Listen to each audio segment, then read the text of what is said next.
Salam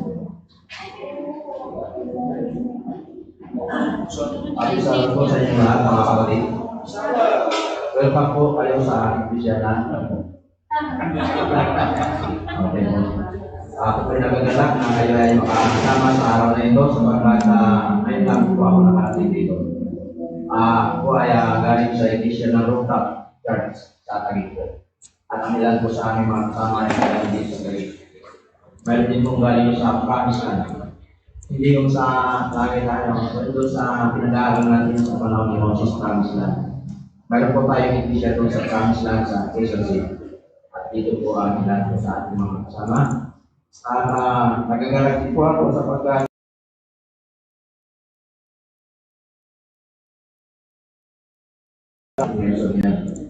aking po natalakayin ang Ibo hanggang Maxis at ipagkakaroon naman natin doon sa nating magiging nakalutaan na naga-Promised Land ang pagtalakay ng Memories hanggang Friday.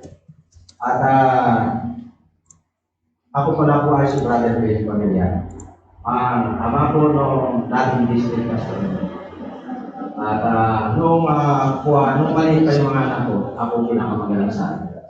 Ngunit nung lumaki, mas magaling na siya sa akin. Kaya tama ko yung sinasabi ng Biblia na yung nauna ay nauli, ang nauli ay nauna. Yan po. Siguro bago po tayo pala sa ating pong pag-repaso ng ating misyon ngayong umaga, tayo po maayos malilingin mo. Mahabagin namin Diyos, kapagpala po.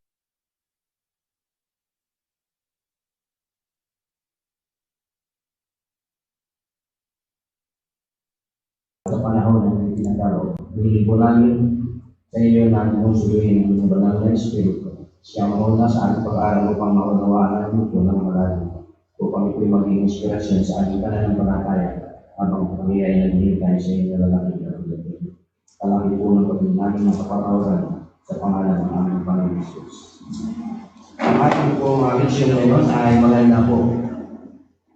Ito po ang nakakalang ng ating pamagat, ating lesson. Ano po ang pinakapamagat?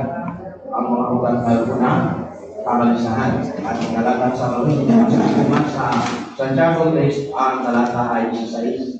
Ang sabi ko roon, sapagkat kung saan mayroong panilibugo at pagiging makasarili, yung laro ay mayroong kabulungan at yung mga gawa ng mga masasama. Totoo po yun, mga kapatid.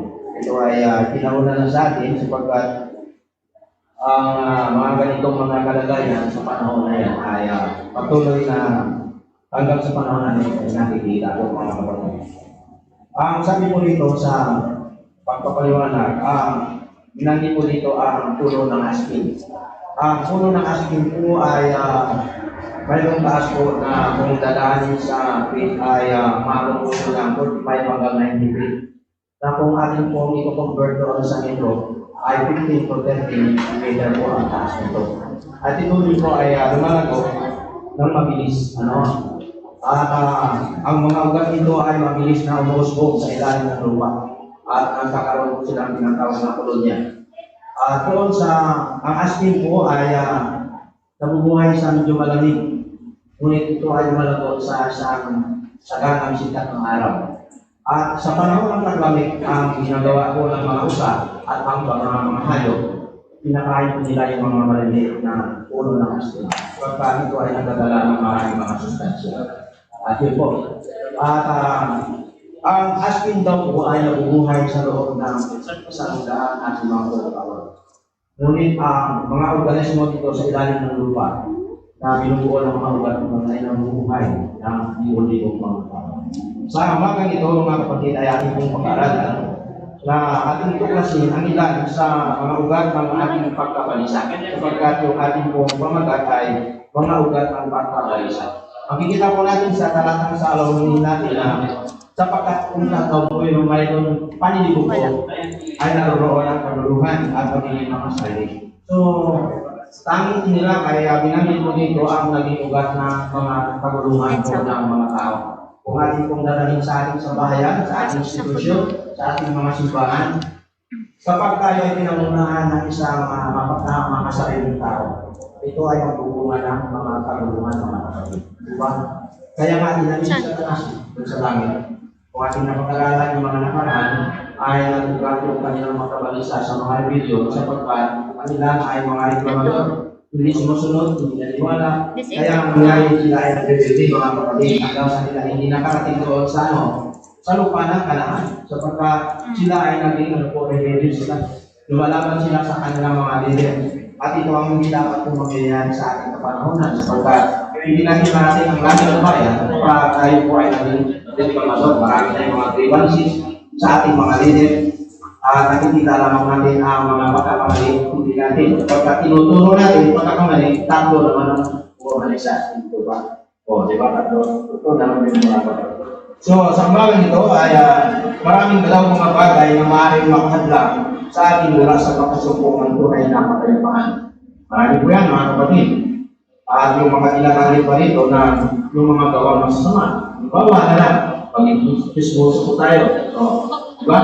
Yung pagiging disposo mo, maliit na bagay, pag nailipat ko yan, atin ay nailipat, nang nailipat, mga kapatid, sana maliit lang nakikita natin, ngunit sa ilalim noon ay wasak. Nabawasak ito, para hindi sana buhay ng mga tao, hindi dahil sa pagkain. Na may kasama, ay nagagawa na may masawa, naghiwalay sila. Pero yung totoo, yung balik na mananapan. So mga kapatid, yung pagiging disposo ay hindi ko nararapan sa pagmumukay ng mga 70 anos, mga kapatid. Yan. So tayo po ay, sabi dito sa lingkod, si Jesus ay nagdala ng pagkaparabahagi para magkipasang bilay natin. Bakit kaya ang ating Panginoon? Siya ang prinsipi ng mapayapaan. Bakit ito ay nagdala ng kabuluhan? Tapat, di ba, mga kapatid? Ano kaya ang ibig sabihin ng ating Panginoon? Doon sa Mateo 10:35 hanggang 30, kung ating kong babasahin at o sabahin, ang tinutumbok doon ay yung pagiging malakap. Diba? Pinanggit doon sa Mateo na kung mahalin mo yung kapwa mo na higit sa Diyos o yung magulang mo na higit sa Diyos, ay mahirap po pagpapasyayan mga kapatid. Diba? Na, diba? Minsan na yung may mga bata ngayon na kapag siya ay nakapakinig ng salita ng Diyos, may umangat lang ng ulang ayaw. Diba? Nakaaway din sila.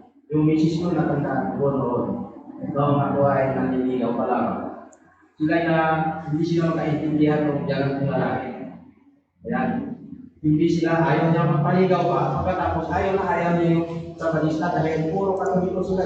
Yung misis ko ay lumuluhod doon sa may road ng simbahan hanggang doon sa may santo.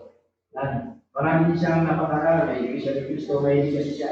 Nanalangin siya sa Panginoon na sana ay makita niya yung katotohanan. Kaya sa araw, ang people ay naging korporta ng 8 taon, kaya siya ay nasama ko sa kandas. Sa pamamagitan ng worship, siya ay dumalo hanggang sa siya ay nagkaroon ng interes na mag-aral ng banal ng salita. Hanggang sa siya ay nagpamilya. Pero hindi ko naman muna siya niligawan hanggang hindi siya natin. Kasi yung people ko ay purong Adventist. Pamilyang Adventist. Kaya hindi ko naranasan yung mga bisibis. So, ganito mga kapatid. Sinasabi doon na ang tinutumbok na na Matthew 10:35-39 ay magiging matapat. Kaya ang sabi dito, hindi kaya ni Jesus ang kanyang mga tagapagmamahal na gumawa ng mga pagsiling para sa walang hanggan. Di ba? Tayo ay nagdedesisyon, ibigay sa atin ang freedom of choice para kung ano ang pipiliin natin. Siyempre, ang sabi dito sa ating vision, kung hindi ka ng pagmamahal na yun, ang pagkatalaga sa kapatid ni Jesus, kailangan ikaw isang mahirap magpapasya. Sabi nito, ang pagiging karapat-dapat na nakabase sa mission ni Jesus ay karapat-dapat ay kapag pinili natin siya nang hindi sa lahat ng bagay. Ito naman mga kapatid, magkakaroon tayo ng kapayapaan. Kasi kung once na ang ating sarili palagi ay iniisip natin na tayo ay mga kapatid o yung mas pilihin natin yung ating mga gulang na mahalin natin isa sa Diyos ay mahirap po yung nakapapasya ng gumagawa ng pagkatulungan. Pero ang tunay po ng kapayapaan, ang sabi sa atin dito, pag pinili natin ang ating Panginoon. Kaya ang sabi ni Jesus ay doon sa Testimonies for the Church, Volume 5, page 67, yan po ang pagkakalangit. Wala akong masigit na hinahangat kung ang makita ang ating mga kabataan na mapuspos ng Espiritu ng dalisay na reliyon na akay sa kanila na pasanin ang krus at sumunod kay Jesus. Kaya sabi bumayo, mga kabataan alagad ni Kristo, kontrolado ng prinsipyo, talangtad ng mga damit ng kadalisayan at katuwiran, at gagabayan kayo ng inyong tagapagligtas nyo sa katayuang pinaka-angkop sa inyo mga talento. Kasi ang bawat sa atin may mga talento eh. Hindi naman pwede kayong si Pastor Joel ay maraming talento. Hindi naman pwede na gusto mo ay maging kapatlay niya. Kasi mayroong mga level-level din naman tayo dapat na maunawaan sa Panginoon. Kasi maging doon sa mga talinaga na dinagyan ng ating Panginoon, may mga 10, may 5 hanggang sa 1. So kung ang iyong talento mga kapatid ay magkamay-kamay, magkamay-kamay, ay ang gagamitin mo. Sapagkat sa pamamagitan ng pagbabati ay makadala ka na mga kaluluwa sa paanan ng Diyos. Diba? Yung aking misis ay mahilig din niya na gumati. Kaya isang araw may dumaan doon sa bahay, ay nabati niya yung isang dumadaan doon. At hanggang sa sila ay nagkakaibigan. Kaya nag-usap sila, narabanggit ko ang kanyang nakilalang misis na yun na ang kanyang asawa ay black backslider kung sa pangkalod. Yan. Kaya ang nangyari, gumawa kami ng parang para makapunta kami sa bahay nila. Nag-worship po kami at simula noon ay nagbalik doon sila. Sa ngayon po ay ano po siya, yung mga pamilya nila ay puro mga alitis. At siya ay diakono sa ating iglesia doon sa Quezon City. At hanggang sa ngayon mga kapatid ay sa masigla sila ng mga alilista.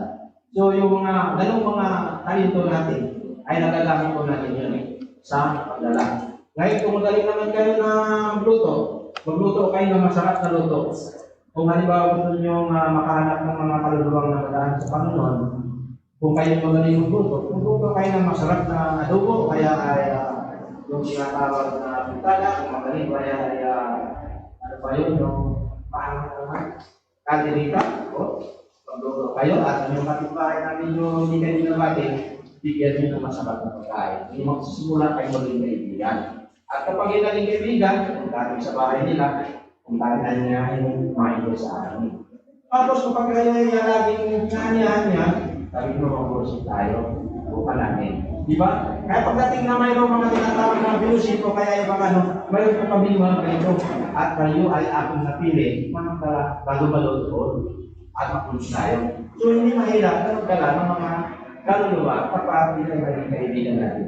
Kung baga sa isda, kailangan mo lagay ng pamain sa bingwit. Kaya mahigit yung isda. Kasi kung bingwit yan, hindi papasikilan. So kailangan tayo gumawa ng mga pamamaraan para tayo ay makadala ng mga kaluluwa sa panan ng mga kapatid. Ang sabi ko rito, ang prinsipyo po ng mundo ay pangangangkang, di ba? Pangito yan sa religion. Ang prinsipyo ng mundo ay pangangangkang. Ngunit ang prinsipyo ng Panginoon ay pagbibigay. Di ba? Hindi pwede yun. Kailangan natin makita yun. Ang prinsipyo ng mundo ay pangangangkang. Di ba? Marami ngayon nangangangkang. Alam yung mga vloggers mo yun, mga kapatid. Pero ang prinsipyo ng Panginoon ay pagbibigay. Ano pa? Ang prinsipyo ng mundo ay pagsasarili. Ngunit, ano daw po, ang prinsipyo ng Panginoon ay pagsasakripisyo, mga kapatid. Marami po yung mga nabanggit doon sa ating lesson. So, kung titingnan po natin ay napakaganda. Ang isa sa mga ugat kasi ngayon ng mga kaluluwa din ay yung mga sarili. Nakikita lagi na yung kanyang sarili. Yung pinakamagaling dito. Kaya kapag siya ay hindi nahilit na yun, hindi siya. Ay hindi na makikita. Kaya hindi siya. O nagkakampo. Yan po. Yan ay makikita natin yung mga mapagpapasarili. Gusto lamang siya lagi ang sila. Kapag di ay ganito ang mga namumuna sa ating iglesia, parang nagpupukat ng mga maraming mga hindi pagkakaunawa. Ngunit kung tayo pinamunuan, isang mapagmahal na liyan, katulad ng ating Panginoon, di ba? Ang sabi doon ay ang Panginoon ay nagbigay ng isang paramula. Inisip ng isang tao na hindi nilagay ang pangalan na ako yung tatayo ng maraming mga pangalan para sa gawin ng limbagan at pagkain. Para ako pagkain. Pagkikita natin doon, yung puro sarili lamang niya, kanya inisip. Hindi na iniisip lang, kaya ako makatulong sa gawain na natin. Paano pa kaya itong ibahagi yung aking kaalaman para naman sa iba? Huwag natin gawin mga kapatid pala na lagi natin inisip yung kabutihan para sa sarili natin.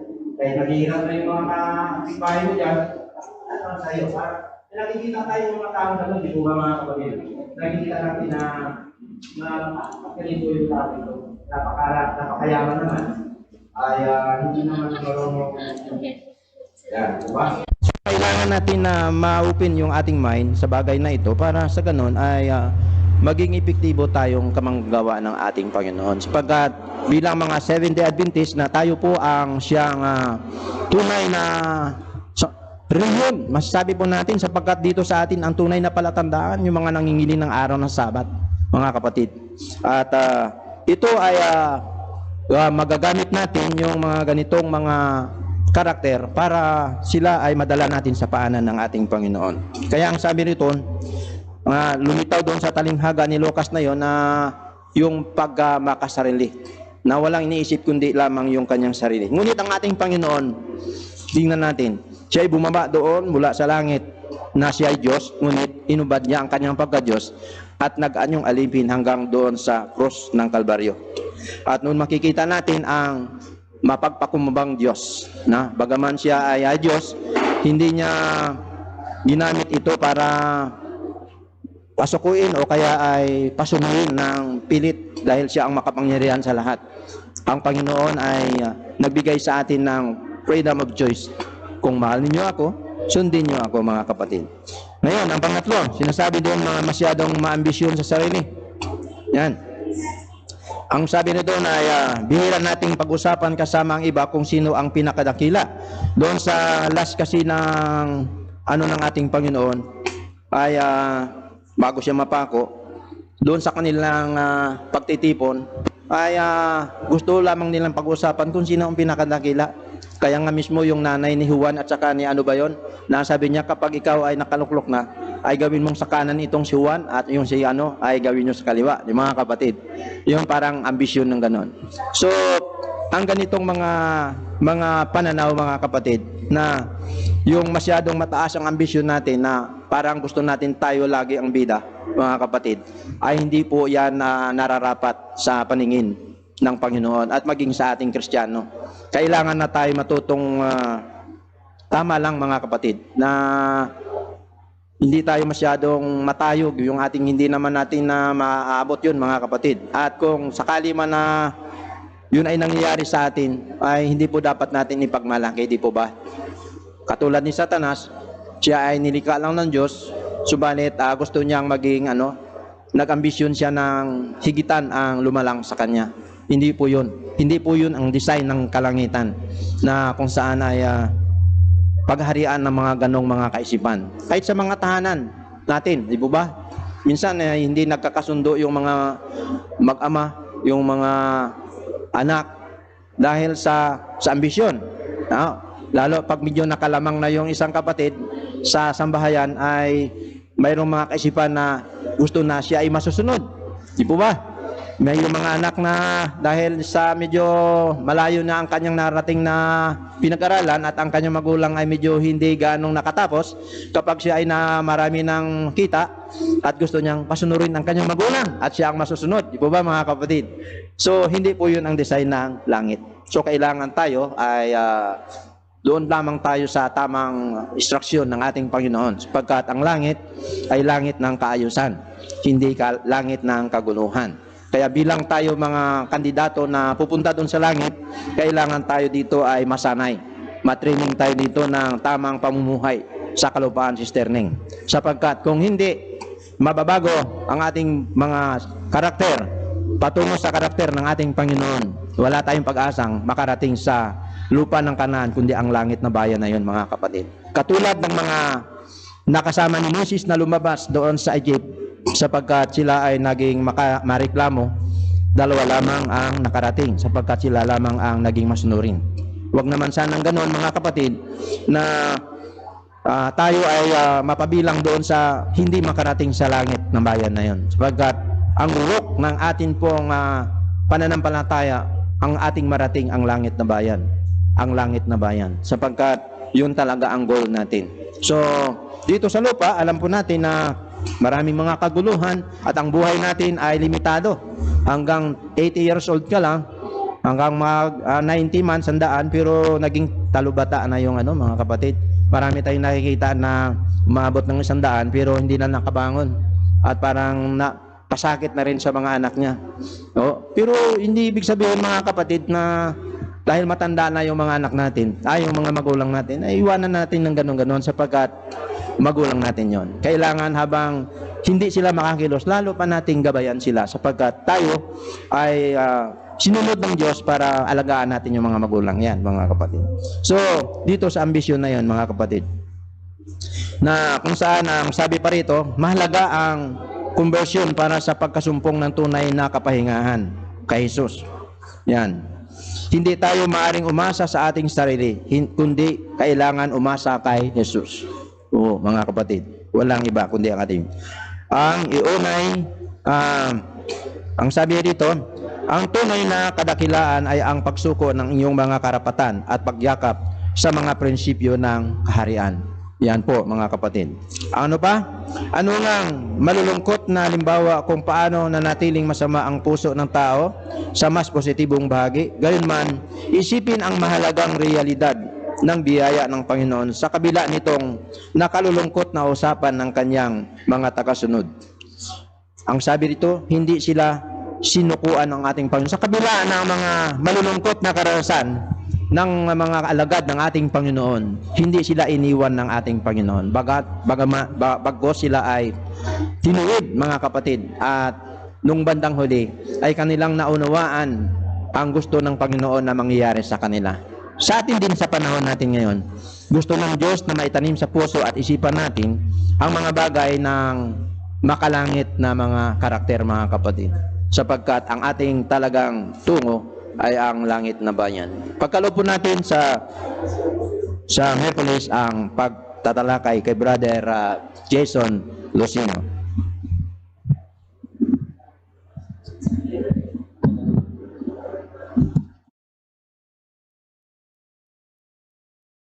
Ako po yung papasalamat mga kapatid na ngayon ay nakalabas po ulit kami sa ulan. Kasi mas nakakatawa po mga kapatid yung makikita po natin ang mga kapatid sa paglugar. Galing po ako ngayong aming sabat at nakapunta po ako sa iba church. Kunin po ang Panginoon. At ngayon po ako po ay review po na tayo dito sa araw na Wednesday. Hypocrisy. Tayo po ay napakapalan mga kapatid sapagkat sa ating Sabbath lesson, tayo ay tinuturuan hindi lamang ng mga malalalim na teorya na minsan ay hirap tayo piliin. Sa halip, hinihimok din tayo na natutuhan maging ang mga praktikal na mga bagay tulad na lamang ng ating paksa sa lugar.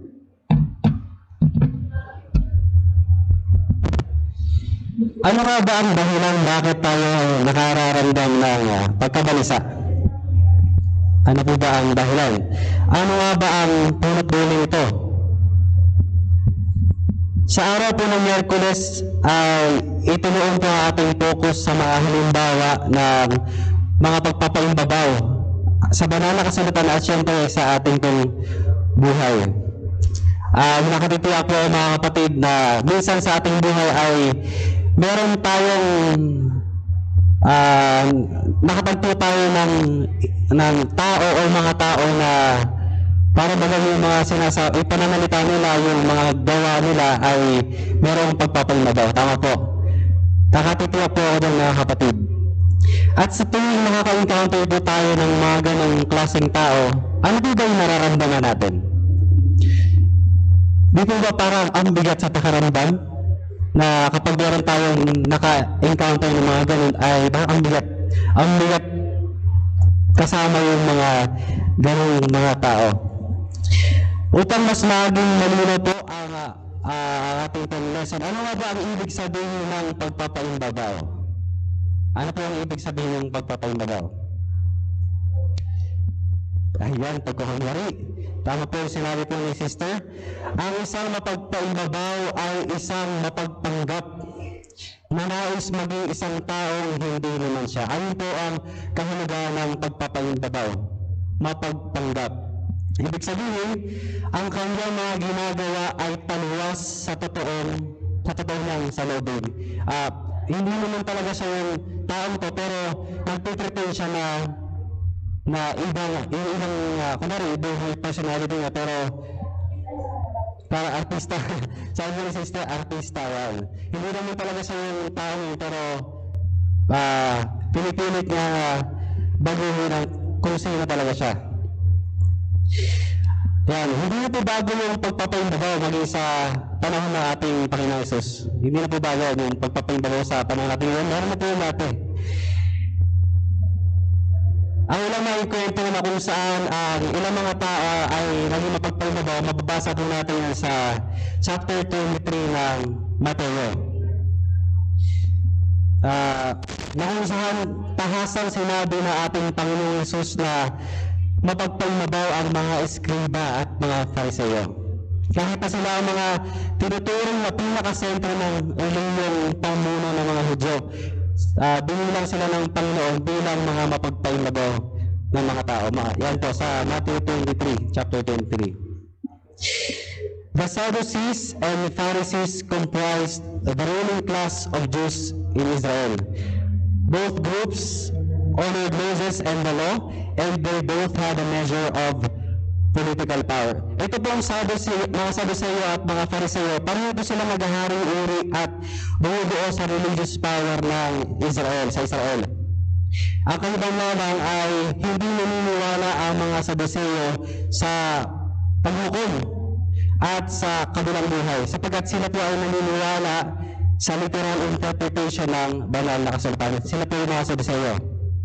Ang mga Fariseo naman ay naniniwala na yung kanila pong mga oral tradition ay may equal authority sa written word na ating Diyos. At dagdag pa po dito, ang mga Sadduceo ay kadalasang binubuo ng mga mayayamang leader o grupo ng mga piling pari.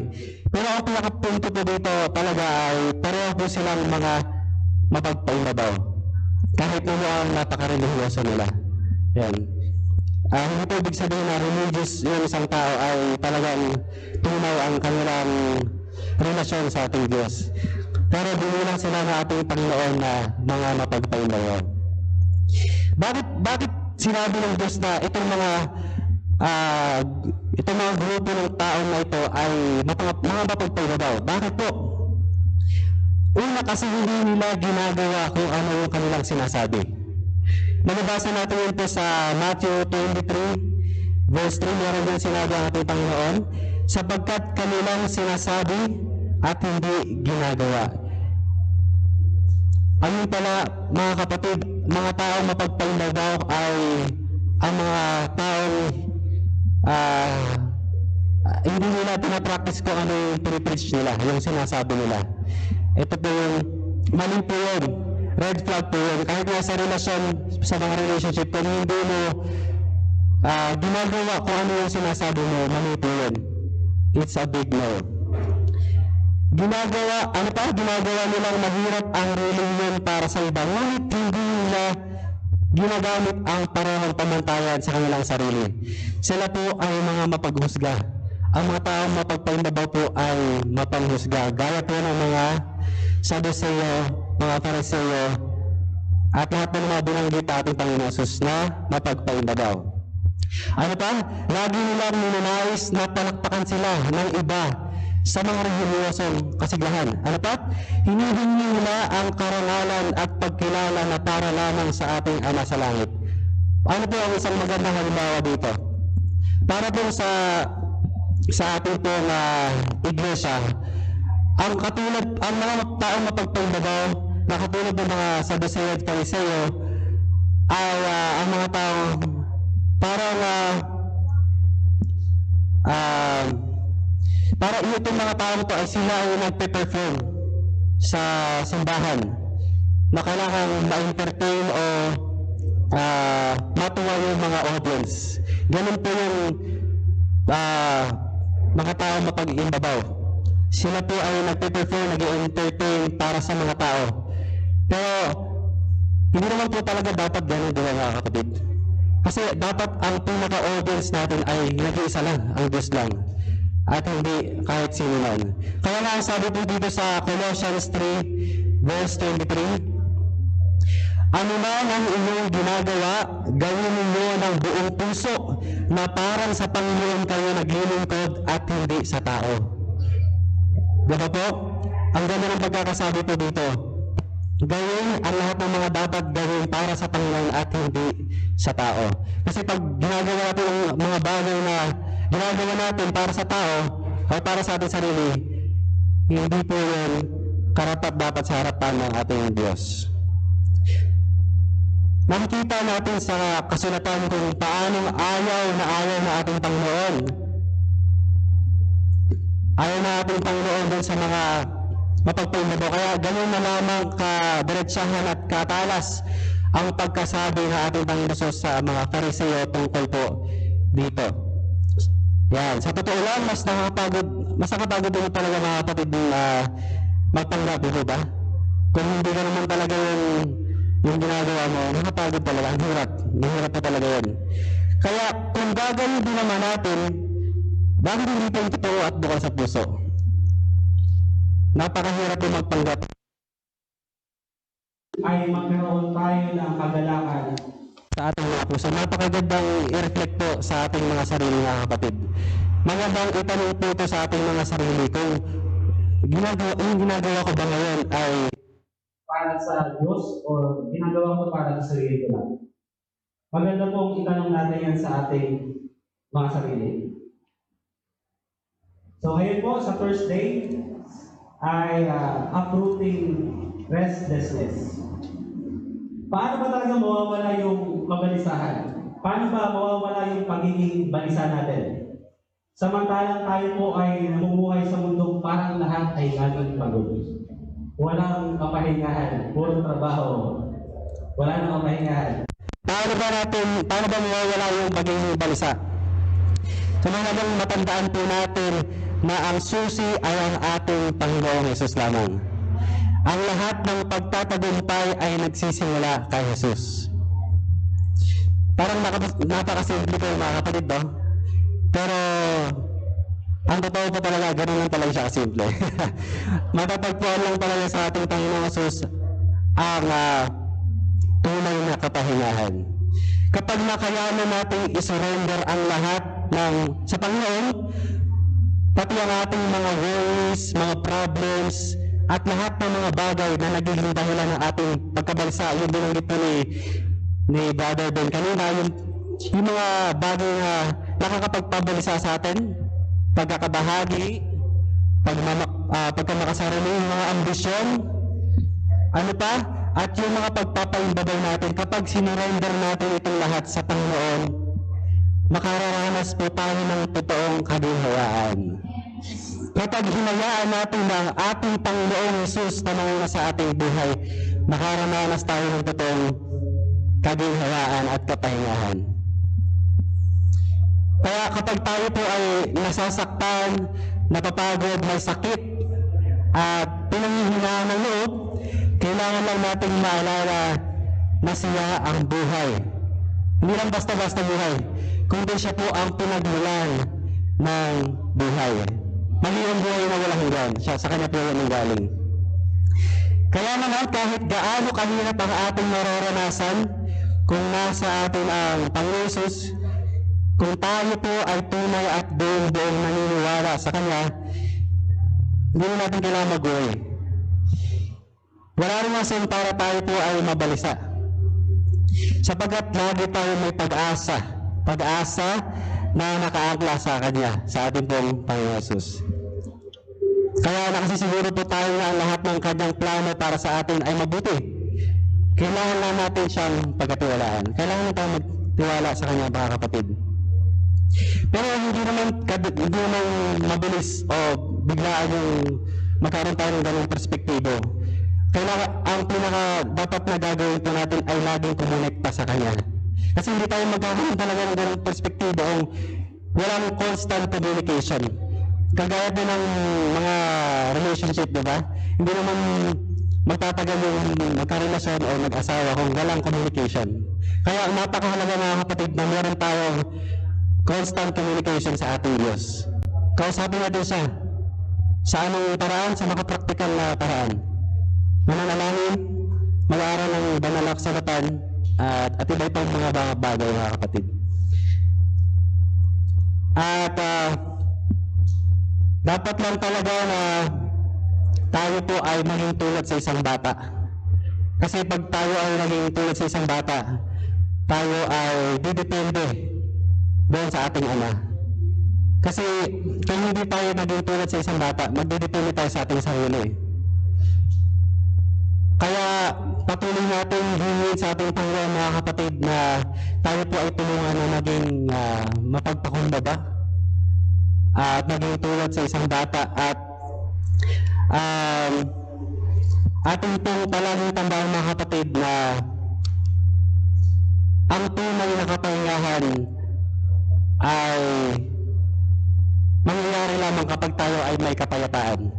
Kapayapaan na matatagpuan natin sa ating Panginoon Jesus. Ayan lamang po. Balik na po natin kay Brother Ben.